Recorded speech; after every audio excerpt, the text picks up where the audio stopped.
Hello and welcome. Today I'd like to start the mind map on monetary and fiscal policy.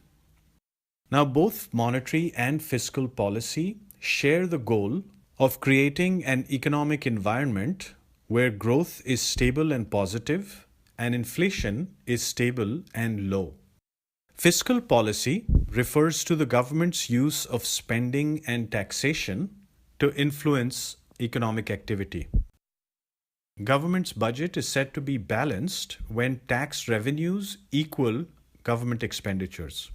A fiscal surplus occurs when government tax revenues exceed expenditures, and a fiscal deficit results when government expenditures exceed tax revenues. Note that fiscal policy is often viewed as a tool for the redistribution of income and wealth. Monetary policy, on the other hand, refers to those central bank actions that affect the quantity of money and credit in an economy. Now, monetary policy is either expansionary or accommodative or easy when the central bank increases the quantity of money and credit in an economy.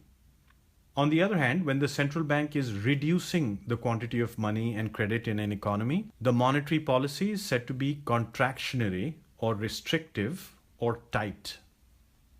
Now, most central banks will affect monetary policy by adjusting the official policy rate.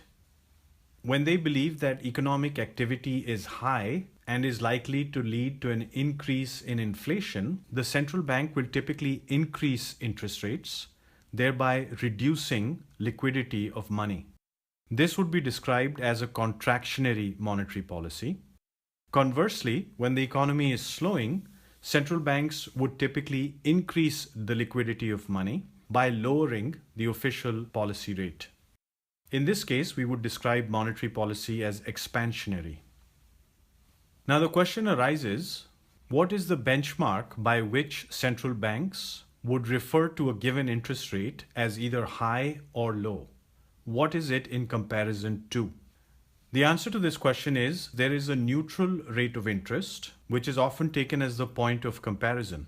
The neutral rate of interest neither spurs nor slows down the underlying economy. As such, when policy rates are above the neutral rate, we would call monetary policy contractionary. Similarly, when policy rates are below the neutral rate, we would call the monetary policy expansionary. Now, this neutral policy rate, which corresponds to the average policy rate over a business cycle, comprises two components. First, it comprises the real trend rate of growth of the underlying economy. And secondly, it comprises the long-run expected inflation. Now, this real trend rate of growth of an economy is also difficult to quantify, but it corresponds to that rate of economic growth that is achievable in the long run and which results in a stable level of inflation. Next, let's take a look at the monetary transmission mechanism, which is the series of cause and effects by which a central bank's official rate adjustment gets transmitted through the economy and ultimately affects the rate of increase of prices, that is, inflation. Now, we know that policy rates set and targeted by the central banks are usually very short-term in nature. Often they target overnight interest rates. As depicted in the diagram, we'll assume that the central bank reduces the interbank lending rate in order to stimulate the economy. This action affects four things simultaneously. First of all, market rates decrease because banks adjust their lending rates for the short and long term to reflect the reduced interbank lending rate. Secondly, asset prices increase because lower discount rates are used for computing present values. Thirdly, firms and individuals raise their expectations for economic growth and profitability, reflecting a rising confidence in the future growth of the economy. Lastly, the domestic currency depreciates. This is because of outflow of foreign money given the real decline in interest rates. Let's look at this in a little bit more detail. Because of the drop in short and long-term interest rates, consumers increase their purchases of houses, autos, and other durable goods. Also, businesses invest increasingly in plant and equipment, that is, capital expenditures. Both of these factors raise domestic demand. This effect of increasing domestic demand is further fueled by the rising asset prices that in turn influence the expectations and confidence of the participants in the economy. Now, the decrease in real interest rates causes the currency to depreciate in the foreign exchange market, causing the net external demand of domestic goods to rise. Hence, total demand increases due to both domestic and net external components. The increase in aggregate demand increases inflation, employment, and real GDP. Finally, the effect of a depreciating domestic currency is that the import prices for foreign goods increases, which puts further upward pressure on inflation. So the net effect of the central bank lowering the interbank lending rate is increased total demand, increased GDP growth, and increased inflation.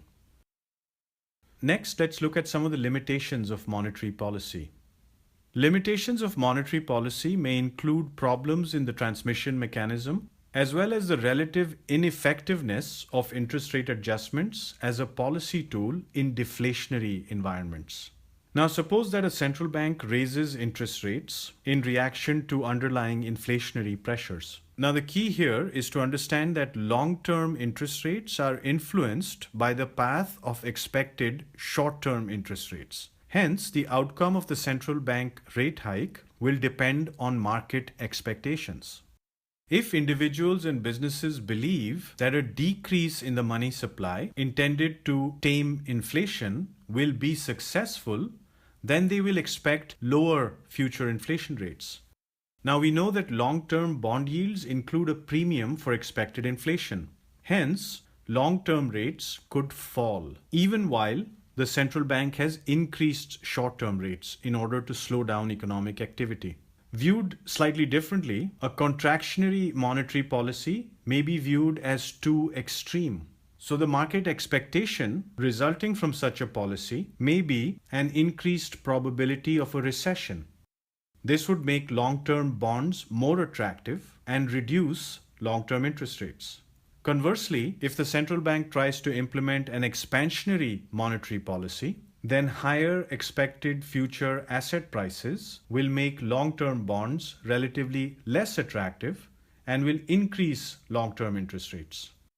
Now, bond market participants that act in this manner have been termed bond market vigilantes. And the consensus is that when the central bank's policy is seen as credible, not too extreme in either expansionary or contractionary implementations, then this problem in the monetary transmission mechanism will be relatively small.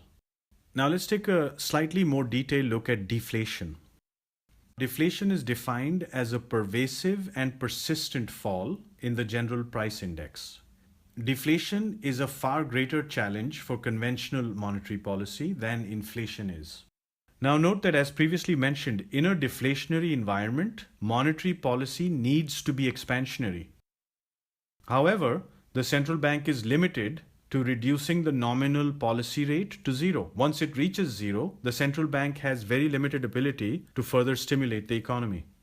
Deflation raises the real value of debt, while the persistent fall in prices encourages consumers to defer consumption. This leads to a fall in aggregate demand that leads to further deflationary pressure. Such a situation is called a liquidity trap. Increasing growth of the money supply will not decrease short-term rates under these conditions because individuals hold the money in cash balances instead of investing it in interest-bearing securities. So net-net, if an economy is experiencing deflation, even though monetary policy has been expansionary, then a liquidity trap condition may be present.